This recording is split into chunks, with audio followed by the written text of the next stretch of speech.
આગળ સમાચારમાં વાત કરીએ તો ગુજરાતમાં ધીમે ધીમે ગરમીનું પ્રમાણ વધતું જોવા મળી રહ્યું છે. તો ગરમીમાં વધારો થયો છે. 10 શહેરનું તાપમાન 37 ડિગ્રીને પાર પહોંચ્યું. અમદાવાદ અને ગાંધીનગરમાં પણ ગરમી જોવા મળી. ગરમીનું પ્રમાણ વધારે જોવા મળ્યું. દિવસે ને દિવસે ગરમીનું પ્રમાણમાં વધારો જોવા મળ્યો છે. ગરમીનું પ્રમાણ વધી રહ્યું છે. આ વખતે ઉનાળો આકરો રહેવાના એંધાણ જોવા મળ્યા છે. તો આ વખતે કાળઝાળ ગરમી પડશે અને તેની માટે તૈયાર રહેવું પડશે. ગુજરાતમાં ધીમે ધીમે ગરમીનું પ્રમાણ વધશે. 10 શહેરનું તાપમાન 37 ડિગ્રીને પાર. તો અમદાવાદ અને ગાંધીનગરમાં પણ ગરમીમાં વધારો નોંધાયો. દિવસે ને દિવસે ગરમીનું પ્રમાણ વધી રહ્યું છે. આ વખતે ઉનાળો આકરો રહેવાના એંધાણ કરવામાં આવ્યા છે.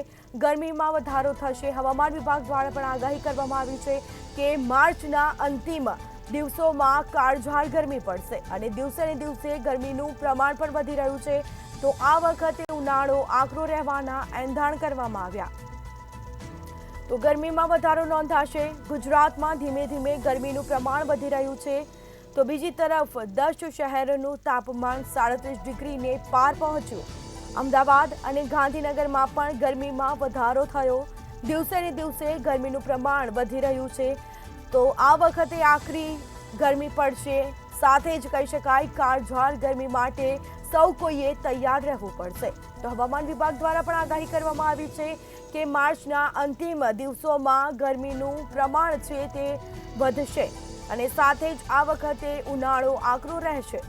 તો 10 શહેરોનું તાપમાન 37 ડિગ્રીને પાર પહોંચ્યું છે. અમદાવાદ અને ગાંધીનગરમાં પણ ગરમી વધુ જોવા મળી. તો ગુજરાતમાં ધીમે ધીમે ગરમી વધી રહી છે. 10 શહેરનું તાપમાન 37 ડિગ્રીને પાર પહોંચ્યું. તો અમદાવાદ અને ગાંધીનગરમાં પણ ગરમીમાં વધારો થયો.